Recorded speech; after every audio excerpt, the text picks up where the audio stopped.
Muy buenas tardes a todos. Mi nombre es Victoria Rastelli. Muchísimas gracias en primer lugar por invitarme a participar en este foro tan interesante. Pues yo soy ingeniero mecánico graduada de la Universidad Simón Bolívar en Venezuela y en la misma casa de estudio hice mi doctorado en desarrollo sostenible. Actualmente me encuentro viviendo en Melbourne, Australia, pero yo migré en el año 2016 para Nueva Zelanda, en bello país donde yo estuve trabajando como ingeniero acústico desde el año 2016 hasta el año 2023. El año pasado me mudé de Auckland a la ciudad de Melbourne en Australia, donde resido actualmente. Mi experiencia como ingeniero acústico data del 2007, cuando comencé a trabajar en la empresa de mi padre, RP&RM Asociados, desde el año 2007 hasta el año 2016, con una variedad de proyectos muy interesantes, y siempre agradeceré muchísimo la formación y la experiencia de trabajo que yo tuve en Venezuela. Cuando yo migré en el 2016 comencé a trabajar en Norman Disney Young. Esta es una empresa de consultores de ingeniería. Empecé a trabajar como ingeniero acústico en la ciudad de Auckland y trabajé utilizando las normas de ruido ocupacional y ambiental de Nueva Zelanda desde el año 2016 hasta el año 2020. En el año 2020 iba a ser yo trasladada para la oficina de la misma compañía, pero en Australia, pero ocurrió el COVID y se cerraron todas las fronteras, lo cual no impidió que yo trabajara de forma remota para la oficina australiana de Sydney desde la oficina de Auckland. Lo que quiere decir es que mi experiencia con las reglas de ruido, las reglas de juego de ruido, para Australia data del año 2020 hasta el año 2024 actualmente. Entonces, fui invitada para participar en este foro para discutir las diferencias de mi experiencia de trabajar como consultora de ruido en Venezuela y trabajar como consultora de ruido en dos países diferentes que son Australia y Nueva Zelanda.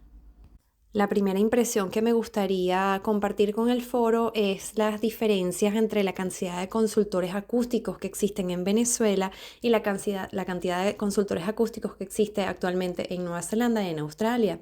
Cuando decidí migrar, yo pensé que mi especialidad, siendo tan particular como ingeniería acústica, iba a ser un problema para conseguir trabajo, pero resulta que hay muy pocos ingenieros acústicos que trabajan en Venezuela, pero esta es una práctica que está incorporada con la planificación y el diseño de las ciudades, de las industrias, de los comercios en países desarrollados como Australia y Nueva Zelanda. Lo primero que me sorprendió fue que casi todas las empresas de ingeniería en Australia y Nueva Zelanda cuentan con un departamento de acústica. A diferencia de Venezuela, que éramos un grupo selecto de consultores acústicos que trabajábamos en el país y casi todos nos conocíamos de paso. Desde el punto de vista de trabajo, recuerdo que en Venezuela yo trabajaba muchísimo más con el punto de vista de acústica industrial, acústica ocupacional en las empresas pesadas, en las empresas que tenían procesos de manufactura.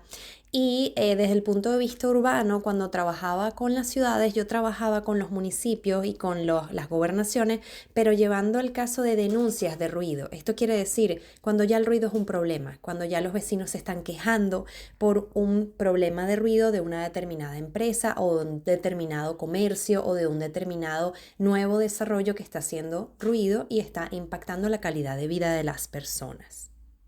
Sin embargo, cuando llegué a Nueva Zelanda, mi sorpresa fue que me encuentro trabajando muchísimo más con el punto de vista urbano, pero desde el punto de vista de planificación, pues existe un código de construcción en el cual la variable ruido es incorporada desde el principio, desde el diseño. Todos los edificios son construidos siguiendo el código de construcción para aislar los apartamentos, los pisos de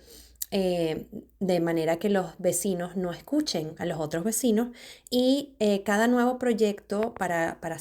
obtener los permisos necesita pasar por un proceso muy minucioso de planificación en los que los desarrolladores de cada proyecto contratan a su consultor acústico para que participe en una especie de estudio de impacto ambiental. Esto ya lo desarrollaré más adelante, pero es como una introducción para mostrar las diferencias de enfoque y las diferencias de perspectiva que tienen estos países. Desde el punto de vista de enfoque, Australia y Nueva Zelanda son muy parecidos, pero tienen sus diferencias que también los hablaré más tarde. Pero pues sí, en Venezuela me dedicaba más al nivel comercial e industrial y con denuncias, y en estos países me dedico más al nivel de acústica a nivel urbana, pero trabajando también desde el punto de vista de la planificación y bajo códigos de construcción. Bueno, ya adentrándonos más un poquito en cuál es la metodología de trabajo que usan estos países en comparación con Venezuela, yo recuerdo que en Venezuela trabajé con un par de estudios de impacto ambiental, pero yo noto que los estudios de impacto ambiental eran realizados para cierto tipo de proyectos, pero no todos los proyectos. Es decir, un nuevo edificio residencial, un nuevo edificio comercial, un centro comercial o los proyectos que son de menor escala. Estos proyectos, por lo general, yo nunca había participado en estudios de impacto ambiental en este tipo de proyectos. Yo no sé cuál es la permisología que este tipo de proyectos llevaba en Venezuela, pero solamente participé con estudios de impacto ambiental en algún tipo de proyectos que usualmente tenían que ver con empresas petroleras o con el sector industrial, pero no con el sector urbano. En Australia y Nueva Zelanda, por ejemplo, en Nueva Zelanda, el estudio, cualquier edificio, cualquier construcción, inclusive cualquier remodelación de algún edificio existente, tiene que pasar por algo que se llama Resource Consent. Esto es un documento que es una especie de estudio de impacto ambiental el cual es presentado para la Oficina de Planificación Local, el Council, y el Council puede revisarlo internamente o puede contratar consultores externos para que revisen este estudio de impacto ambiental y el objetivo de este estudio es revisar si el nuevo proyecto está acorde a las normas ambientales de este tipo de urbanización. Por ejemplo, en mi caso, cuando yo trabajaba en Auckland, en un edificio nuevo, podía ser un edificio residencial nuevo, yo tenía que revisar cuáles eran los impactos de ruido de la operación que iba a tener este edificio, si este edificio iba a tener una planta mecánica, si iba a tener un estacionamiento, etcétera, y cuál era el impacto hacia los vecinos de la construcción de este edificio. Yo contaba con unos límites de ruido de día, tarde y noche que yo tenía que cumplir durante la operación y durante la construcción. Si este proyecto no satisfacía el council, el municipio, si este proyecto no satisfacía a las personas del municipio, ellos lo podían echar para atrás, podían llamar a los consultores, podían hacer una reunión y consultar hasta que este proyecto no estuviera aprobado, no podía empezar el diseño del edificio nuevo. En Australia se le llama Development Application y tiene diferentes nombres dependiendo del tipo de proyecto, ya sea un proyecto de interés nacional, un proyecto de interés regional, un proyecto más pequeño, un proyecto que se apruebe por el gobierno o por el municipio. Tiene diferentes nombres, pero es exactamente lo mismo. El council quiere ver que el nuevo desarrollo no vaya a impactar a las personas que están viviendo actualmente en donde se va a desarrollar lo que sea que se vaya a desarrollar. Y hasta que esto no esté aprobado y no satisfaga a todas las personas que están participando desde el punto de vista del gobierno local, el proyecto no puede empezar a diseñarse. Entonces, este es un primer estudio que tiene que ser aprobado para que pueda ser construido a futuro.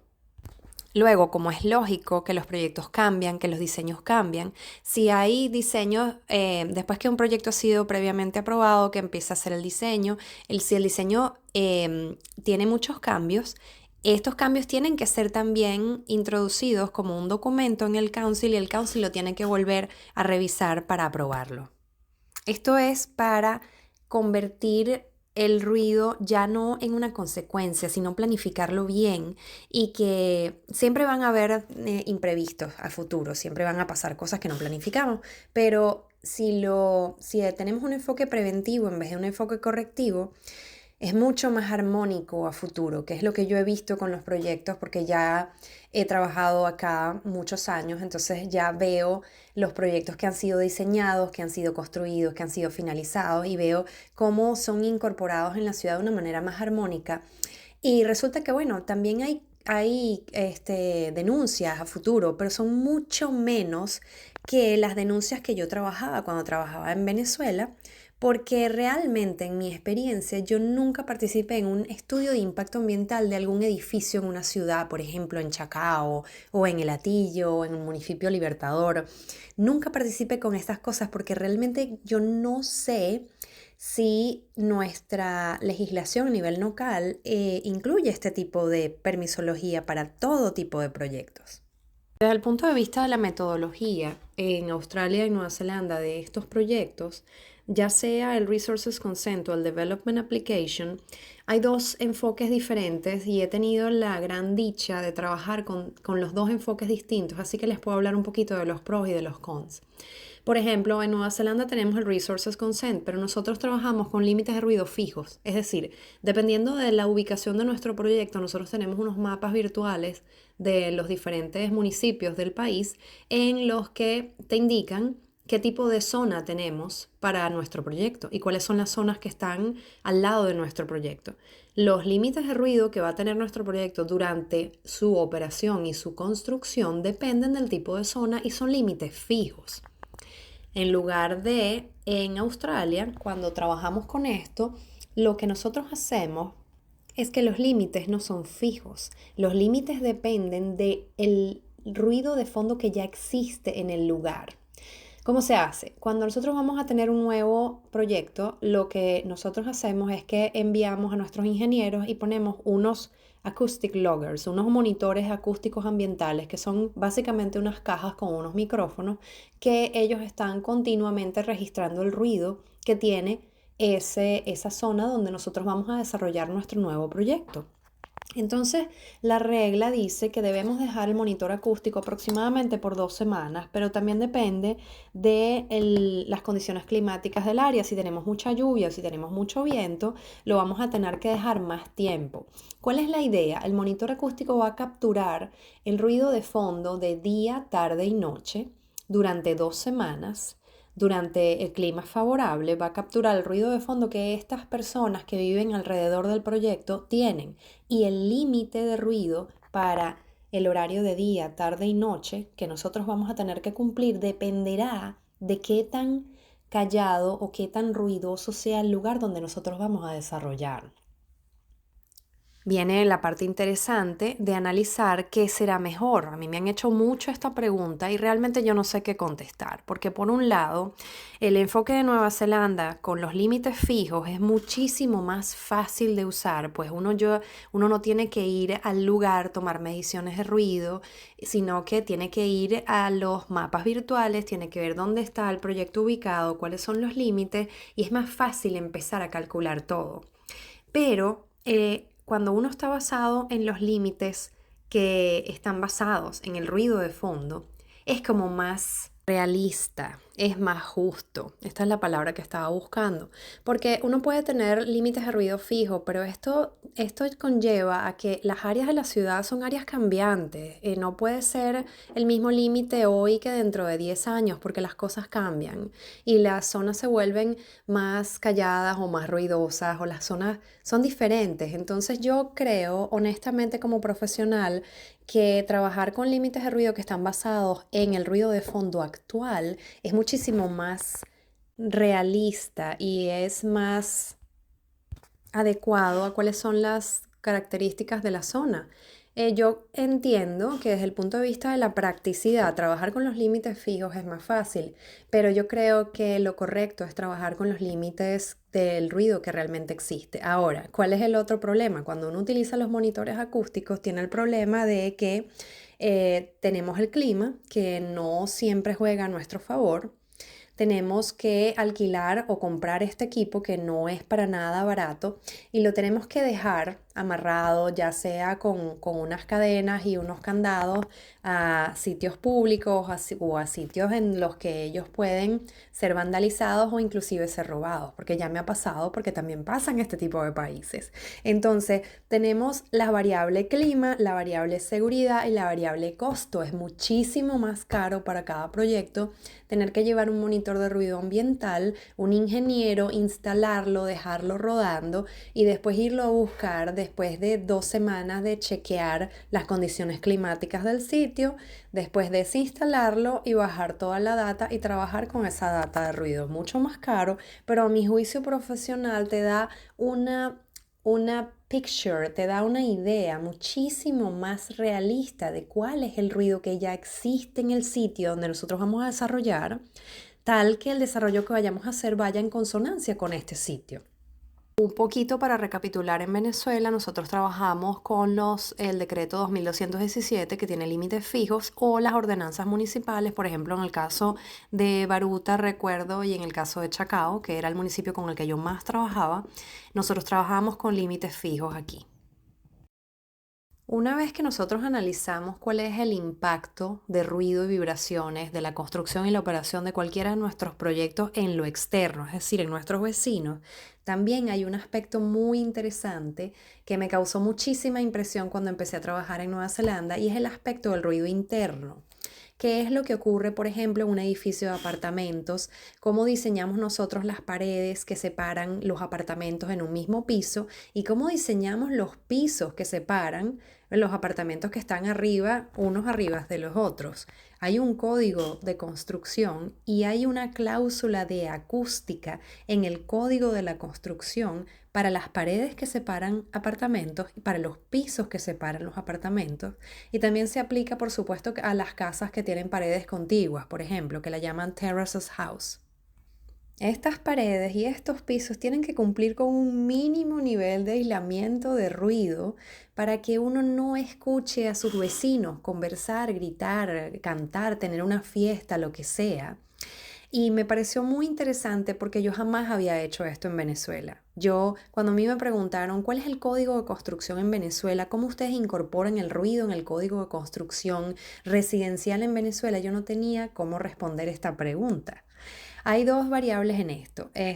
Nosotros tenemos, por ejemplo, el mínimo nivel de aislamiento que tienen que tener las paredes en relación al ruido aéreo, es decir, para que tú no escuches la fiesta que tiene tu vecino al lado. Y para los pisos, nosotros tenemos que cumplir con un mínimo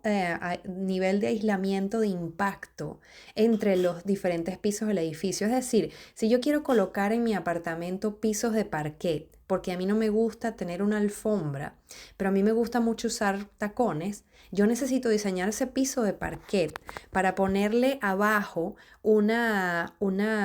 como un mat acústico que vaya a absorber el impacto de ruido que se va a transmitir entre los pisos que están arriba a los pisos que están abajo. Esto me pareció a mí excepcional porque yo nunca había diseñado esto en Venezuela. Ahora, también tiene mucho que ver con la cultura, porque en Venezuela la mayoría de los edificios, la mayoría de los apartamentos están construidos, por ejemplo, usando concreto o nosotros no tenemos mucho la cultura de las alfombras que la tienen las personas acá. Nosotros tenemos pisos duros, pero tenemos pisos de concreto que separan un apartamento de otro. Entonces, por eso como que nos salvamos. Pero en estos países utilizan mucho la construcción liviana, utilizan mucho la construcción con plywood, utilizan mucho techos rasos, cielo raso suspendido. Entonces, el problema es que si uno no diseña esto de una manera correcta, son pisos y son paredes que son muy ligeras y pueden transmitir el ruido de una manera muy eficiente. Pongamos un ejemplo de un piso muy ligero o de unas paredes muy ligeras y una persona que decidió hacer una fiesta en su casa o una persona que utiliza tacones y tuvo una fiesta en su casa e invitó a mucha gente. Nosotros tenemos que cumplir con el código de construcción para que esto no sea un problema entre los vecinos.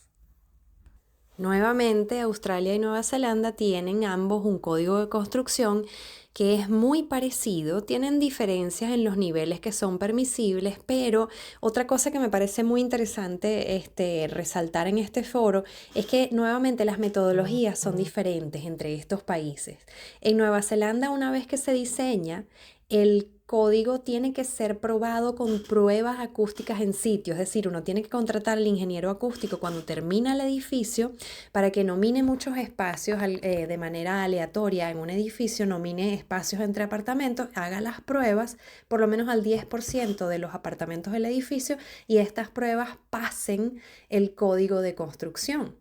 En Australia la cuestión es un poquito más práctica porque puede uno contratar a un ingeniero acústico para que haga una revisión del diseño de los pisos y de las paredes y haga un reporte en el cual ellos aprueben y digan, mire, sí, yo creo que con este diseño se pasa el código de construcción en este edificio o en este proyecto y esto es aprobado, o sea que esto le da al edificio el permiso de habitabilidad, porque eso es necesario. Es decir, una vez el proyecto residencial pasó su estudio de impacto ambiental, su resource consent, todo esto, tiene que tener una certificación final para que la gente se pueda mudar. Esto me parece muy interesante y me parece que es una cosa que deberíamos aprender porque ahorra muchos problemas a futuro. Y bueno, un poquito para cerrar, y por supuesto estoy muy abierta a todas sus preguntas, a todos sus comentarios. Hay muchísimas cosas que decir, pero yo creo que logré concentrar lo más importante desde el punto de vista del manejo de ruido en las ciudades, del manejo de ruido externo a los vecinos y del manejo de ruido interno en los tres países. Una cosa que es importante para mí resaltar es que yo creo que en Venezuela tenemos los instrumentos legales necesarios y son muy buenos instrumentos legales. Tenemos una capacidad increíble como profesionales de poner en práctica nuestros conocimientos y tenemos mucho que hacer, pero tenemos una buena base. Yo creo que una cosa que deberíamos aprender es, bueno, mirar en los otros países, como estamos haciendo ahora, comparar y tratar de incorporar lo bueno, ¿vale? Porque yo creo que sí nos hace falta en el código de construcción venezolano incluir la variable acústica, porque me parece muy interesante esto. No mucha gente está consciente de que uno no puede generar ruido excesivo para los vecinos, de que la casa es un lugar de descanso. Entonces, si por lo menos introducimos la variable ruido en la planificación de los edificios y las casas residenciales que estamos construyendo, nos vamos a ahorrar parte del problema por ese lado. También, por supuesto, desde el punto de vista del ruido externo, yo creo que cualquier proyecto, no tiene que ser un proyecto muy grande, no tiene que ser un proyecto petrolero, no tiene que ser un proyecto industrial, cualquier proyecto o remodelación que se haga en una ciudad tiene que tener un estudio de impacto ambiental asociado y este estudio de impacto ambiental tiene que tomar en cuenta el ruido desde el punto de vista de operación y desde el punto de vista de construcción para poder salvaguardar esa calidad de vida de la gente que está en la ciudad, para que la calidad de vida no se vea impactada por el ruido de estos nuevos proyectos. Yo creo que eso es sumamente importante y desde el punto de vista de la implementación es muy importante también, porque muchas veces en Venezuela lo que falla no es tener la norma, sino implementarla. Entonces, yo diría,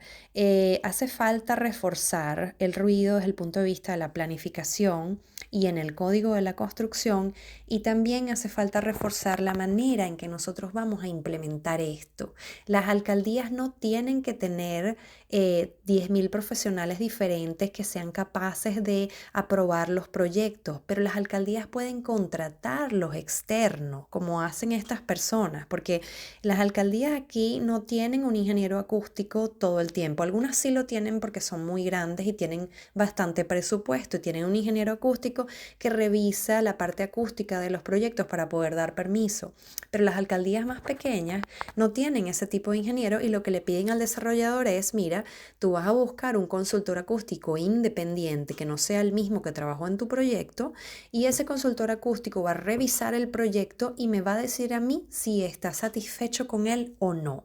Entonces es un manejo bien interesante de los recursos y de la gente y yo creo que estamos en toda la capacidad, honestamente como venezolanos, estamos en toda la capacidad para implementar estas acciones de manera concreta y mejorar nuestra planificación de las ciudades. Yo la verdad es que estoy siempre dispuesta a cooperar con mi país en lo que sea,